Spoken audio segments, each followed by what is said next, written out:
Hello friends, welcome back. And if you're new here, I'm Meg. I post free hair education every single Monday. And yes, this is her natural hair. No color, no nothing. You can see in the front, she's got a lot of dark right there. And then the rest of it is super white. This is what we are going to be doing today. You are not going to believe the little amount of foils that I needed in order to do this. So it is so beautiful. We'll be doing a gorgeous little rainbow prism, a little bit underneath that comes forward, and then also on top in a mohawk panel.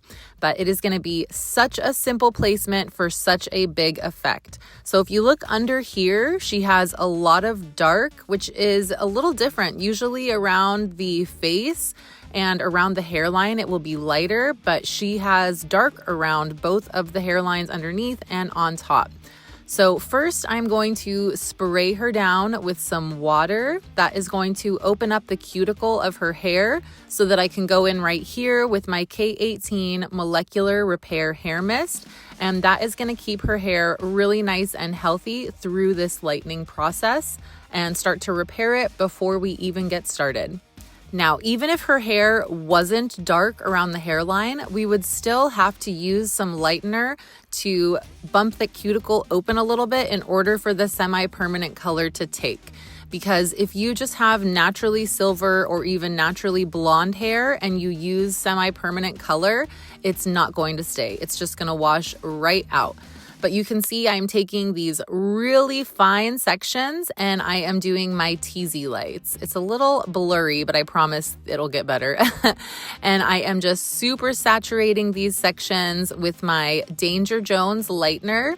And I am going to be using 20 volume because I don't have very many sections to work through and I just want to get it all lifted. So going right in with a 20 and laying my foils on top of each other. I feel like they process a lot more evenly this way versus being all folded up together. Same thing, pulling that hair to the side and then teasing. And it's super important to pull it to the side and like almost to her front because that's gonna give us that diagonal gradient in the highlights. And then just really make sure to saturate all of those ends.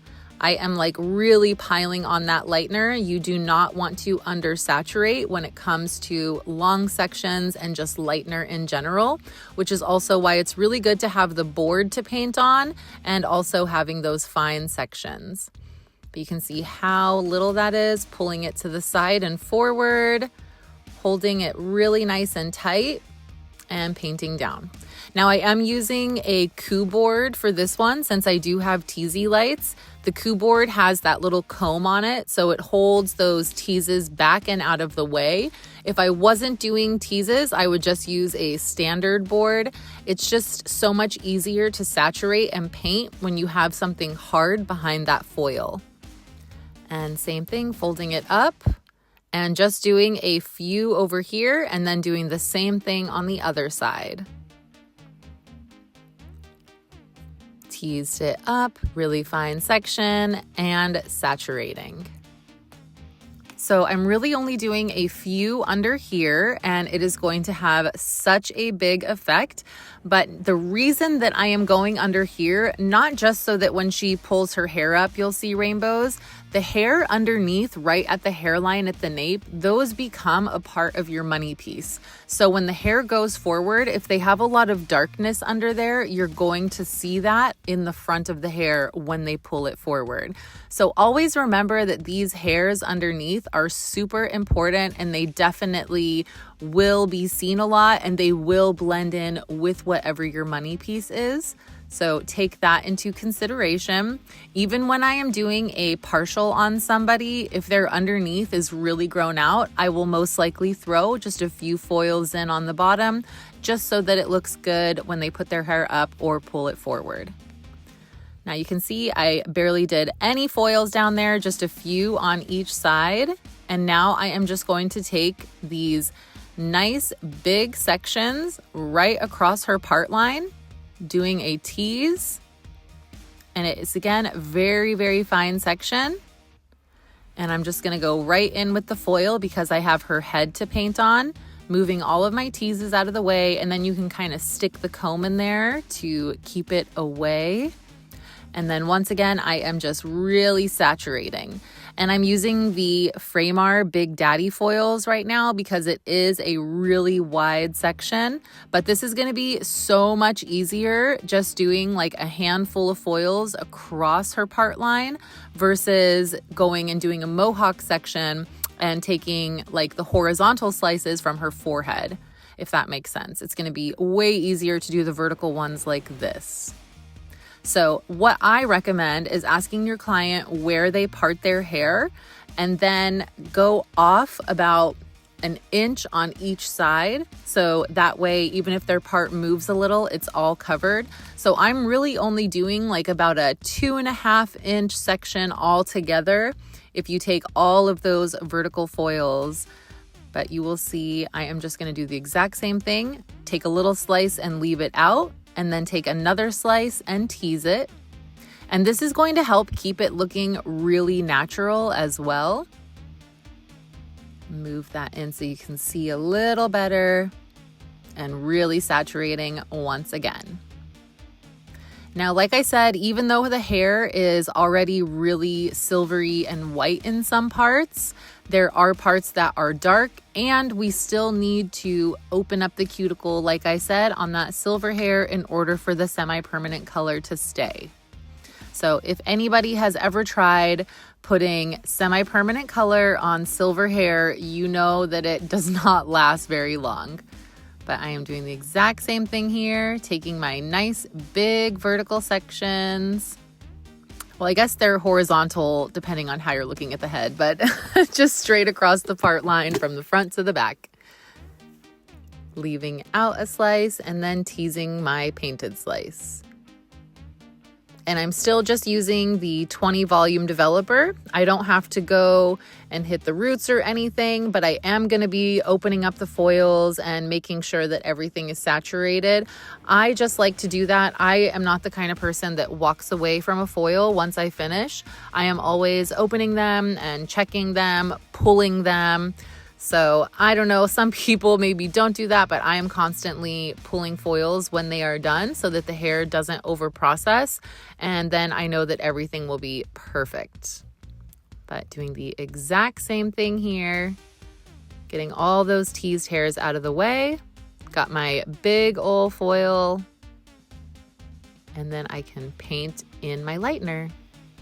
Super simple sectioning. It's gonna give such a big effect, and you can see we are barely doing any of her hair.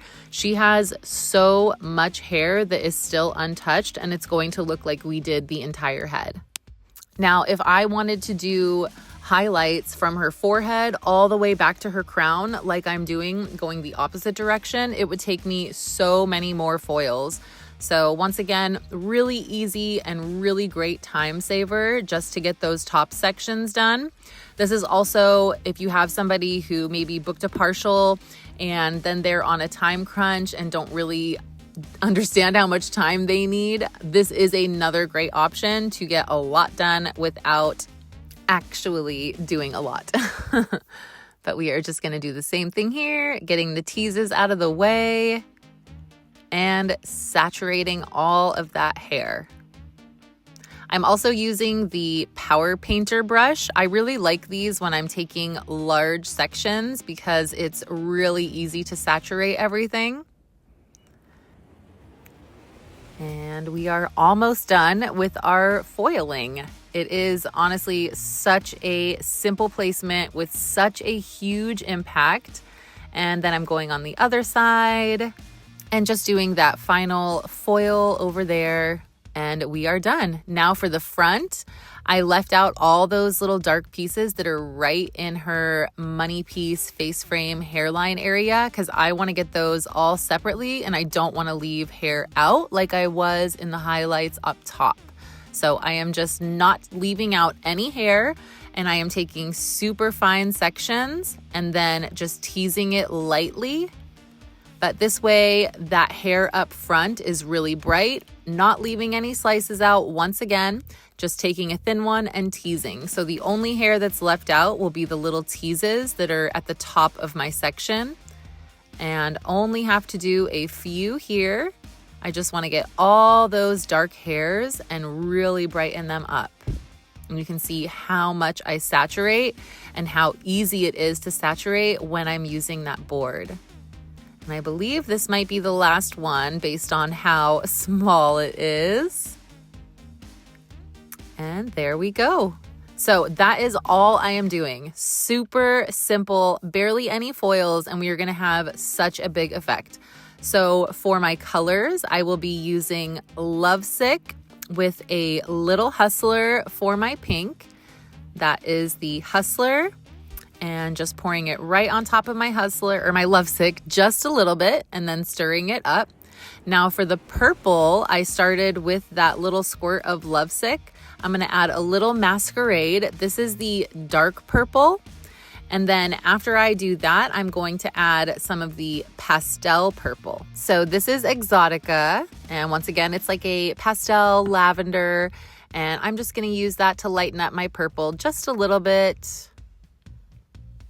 I don't wanna have too dark of a purple.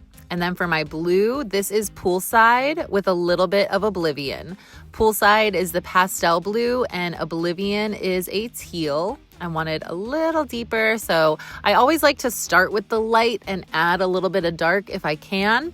But for my green, we're gonna do Adrenaline and then adding once again a little Oblivion, the teal. The Adrenaline is just a neon green, but I like it to be a little deeper, so that's where our teal Oblivion comes in, and it just gives it that little extra pop. And then maybe a little more neon green until I see the exact perfect tone I want. Now this is Ray Gun. It is the neon yellow, and then a little bit of Star Rider, which is the marigold. Just makes it a little bit deeper. And last but not least, we have our orange, which is gonna be Hot Wire with a little Burnout. Hot Wire is the neon orange and Burnout is just your standard run-of-the-mill orange. So here's our beautiful rainbow. And now I'm gonna go check on foils. You can see how beautifully she lifted, but I always like to open them up and make sure that I don't need to resaturate anything. And if I do, I will. And I also like to sometimes pull the foil or pull the lightener that's on the top of the foil, because usually the hair that's closest to the scalp that's newer is going to lighten a lot faster. And then that hair through the mid shaft and ends will sometimes take longer. So you can see it's really, really light there, the first like 6 inches, and then it gets a little yellowy. So I pulled all that lightener off of the top, and then I can just bring my hair back in so that the top is no longer processing. All that lightener is off of it, and I am just refreshing those ends a little bit so they can continue to get really nice and white and match the rest of her hair.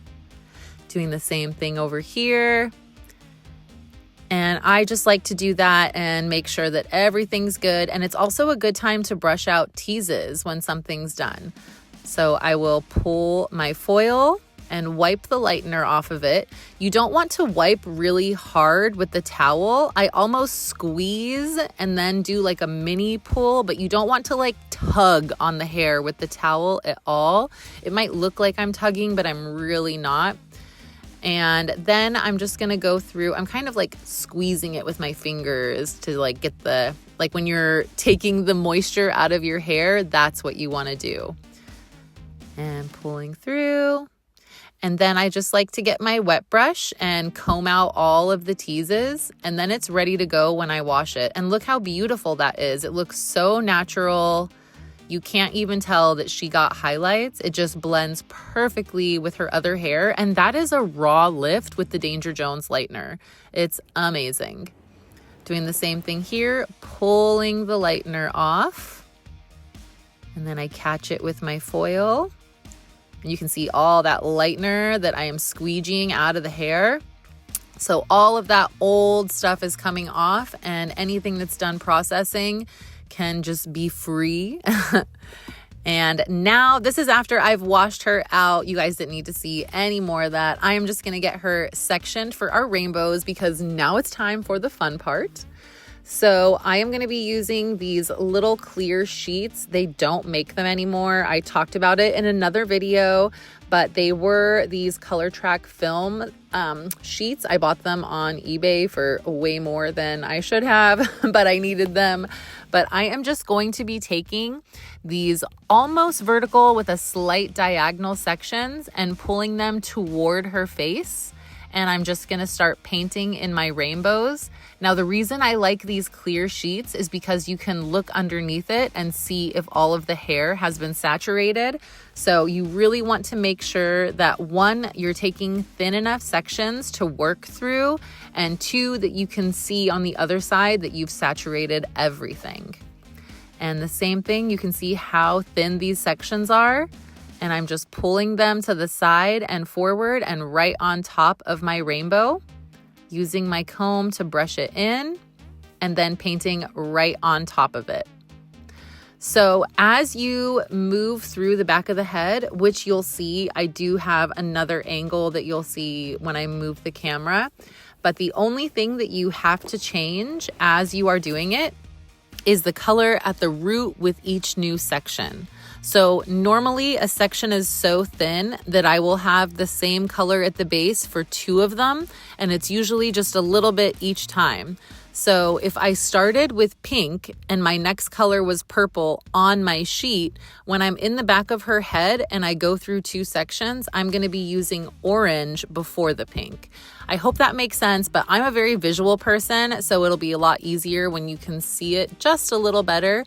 But you can see here, I'm taking that section, pushing it down, going forward, because it's going to give us that nice gradient. And then normally I started with pink, so on this one I'm starting with orange. And in the back of her head, the orange is like right before the pink.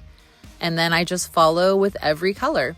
So when I paint here, like with my blue, I use it on every single blue. I use my green, I paint every single green. That way you aren't picking up the same brush 3 different times. You can just do all of it. And then you really want to make sure to use your finger like this to blend your rainbow in. I promise it's not going to mess up the colors. It is so important to do that little finger blend to really make sure that you don't have any harsh lines. And you can see how I really push my section into it, doing all my pink and then all my purple. So everything is together. And then here's a little better view. So you can see as I'm going in that little diagonal side section, I am changing the color that I am using at the root so that it all melts with it. Now, you don't have to change the root color. You could honestly just keep the root all one color, but then it would just be a bit longer on one side. So I wouldn't do that from the back. You absolutely could do that on the top and just have one root color and then the Rainbow Prism comes after that. But for this one, we are going to be switching colors at the base so that the rainbow continues all through the entire length of her scalp. Rubbing all those colors together, and you can see I've brought that next section over, and you can see right at her base how it kind of goes yellow, orange, pink in those little lines. But I'm just bringing everything over. See how I painted that yellow on top, yellow there, yellow there.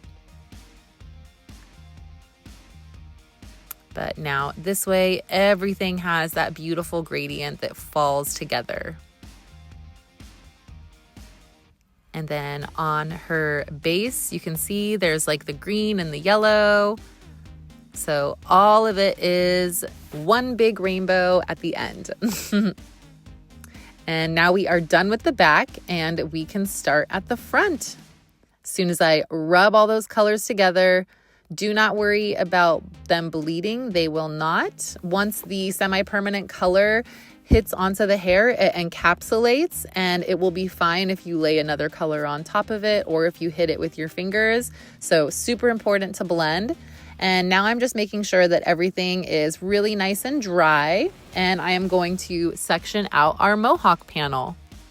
And once again, you can see like more than 60% of her hair is going to be uncolored, and she has a lot of it, but it is going to look like the whole thing has been done. So placement is everything, but I always like to start by asking what color they want by their face, and she said pink, so that is the color we are going to start with. I've got my little clear sheet, and then starting with my pink piece. Now this is the only time that I don't do two because I obviously want to see where it goes, so I do each color once and get my little section all started, and then I can continue to do the two colors after that. Now, when I put these colors on, each one I put a little bit on top of the previous color. So when you're hitting these colors, you don't want to go under the previous color. You want to slap it a little on top of it because that's really going to blend it. And I'm going back to what I was saying about the encapsulation. This is true for a lot of semis. I can't say all of them, but Danger Jones is definitely one of them. That once you put the color on the hair, it is encapsulated and it is on there. So even if you have yellow and you put orange on top of it, the yellow is going to be fine. So with each time you're laying down that brush on top of a new color, hit the color on top of it. Don't go under it. Just barely hit the bottom of it. And I promise that will improve your blending skills, because I definitely have seen people and have heard different people tell me that they have trouble getting lines in their rainbows and getting the colors blended together. Put that right on top. Move the brush sideways, up, down, however you want. Do not be scared of the colors touching each other. I promise you.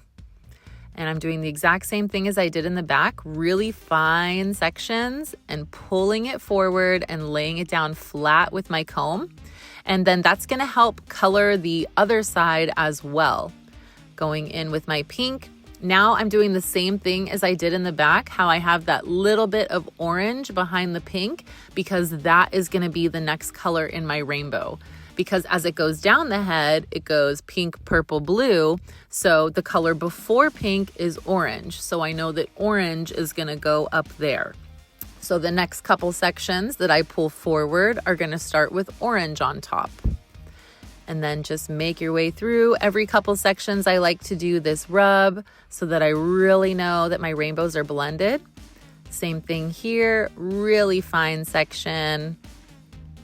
And I'm clipping this a lot so you don't have to just watch me paint, but there is a part where I speed it up and you can just see exactly what I'm doing with no cuts.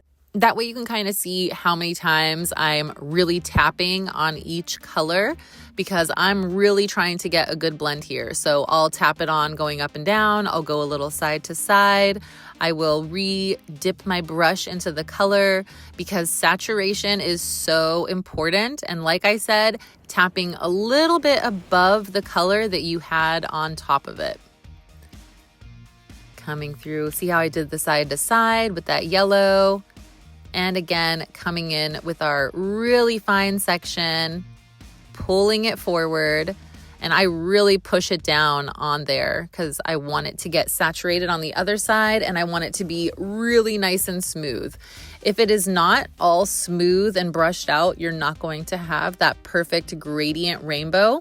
And because we're pulling everything forward, that's what's going to give us that almost like V-shaped diagonal. So a lot of times I feel like when people see this, they think that we paint in this diagonal section, but in reality, we're just pulling everything forward in easy horizontal sections. So here's that sped up part so you can see how much time I actually am spending on each one. And we'll take our section, pushing it down, starting with yellow, because we are moving back our rainbow. So it's gonna go on the root, pink, orange, yellow, green, blue. And I believe, yes, blue was the last one that we are doing. But you can see just how much time I really spend blending on each color. And the more that you do this, the faster that you will get. The entire rainbow application for her head took me a little under an hour, since I know some people are going to ask that. When I first started doing these, I feel like I would be painting for 2 hours sometimes, but it really is one of those muscle memory things. The more you do it, the faster that you get. So just keep on practicing. Tell your friends, your family, your mannequins, whatever you want to do. But it is one of my favorite techniques. I will never get sick of rainbow prisms. But you can see how beautiful that blend is coming and how much time I really spend on each little piece. And now we're going to green, and I can start cutting a little bit again, pushing down that hair. That is the most important part, is making sure that you have that really clean pushed down section. And you can see I started with green that time and then went into my yellow and our orange and our pink. It is going to be so beautiful. Same thing here. I didn't show all the colors because I think you guys get it. I just really want to emphasize the pushing down the hair because it is so important. Not only for your clean section, but for the saturation on the opposite side. And just doing the exact same thing, making my way through and painting my rainbows, hitting on top of the previous color every time so that I really know I've got that blend. And just a few more sections to go. And last but not least, we've got our blue. And that will be the final color at the crown. And you really want to pay attention to how your client's hair falls and where that hair fall starts, because you want to go back far enough to where it's going to cover the back of her head. Otherwise, you'll have kind of a gap. So make sure that you're going back far enough on their crown for it to cover everything. And that's the only other advice that I have. And just making sure that you saturate. Saturation is key if you want that beautiful blend. And speed it up a little here. I think you guys pretty much get the idea, but if you do have any questions about the pattern or what I'm doing, please feel free to leave a comment because I will definitely answer them. But we're almost done. Thank you so much for sticking around. I know this is a long video, but it will be worth it. Getting one last little blend in there with my fingers, and then I like to get it out of their face and clip it away and use my little color wipes to get any color off their forehead so they don't look like a crazy person. And then I rinse this out with ice cold water, no conditioner, and added K18 mask. And look at how cool this is wet already. So awesome. I could just like brush through this all day long. So satisfying. But here is it dry. So gorgeous. It is like sand art, magical rainbow prism. She still has so much of her natural hair underneath, but it's just this beautiful veil that kind of shatters over everything. Absolutely gorgeous. And when she pulls it forward, she'll have those rainbows underneath as well.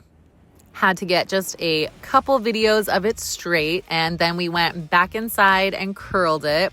Also, when you separate the little pieces, you can get really cool designs like this where you can still see all her natural silver underneath. But here is our curl. Oh, so good. And then I stood in front of it while I brushed it out, but I moved. So here is our beautiful rainbow. And you can see what I mean about needing to make it far enough back in the crown so that it covers everything like a little veil. But oh, I love it so much. I mean, we literally did less than 20 foils on her whole head and got this incredible effect. So it's pretty amazing what you can do when you really plan out your placement. And I mean, it's just gorgeous. It looks like we did her entire head. And here is just a little more video outside because I absolutely love it. And I had to show you the front at the very end. But thank you guys so much for hanging out with me for another tutorial. I hope I taught you something today that you can use in your real life. And I hope I will see you next week for more free hair education every single Monday. Oh, look at how cute she is in the front, and see those pieces underneath coming forward. That is such a huge part of the money piece. So I'm really glad we did those little rainbow pieces kind of peeking out down there. Love it. Bye.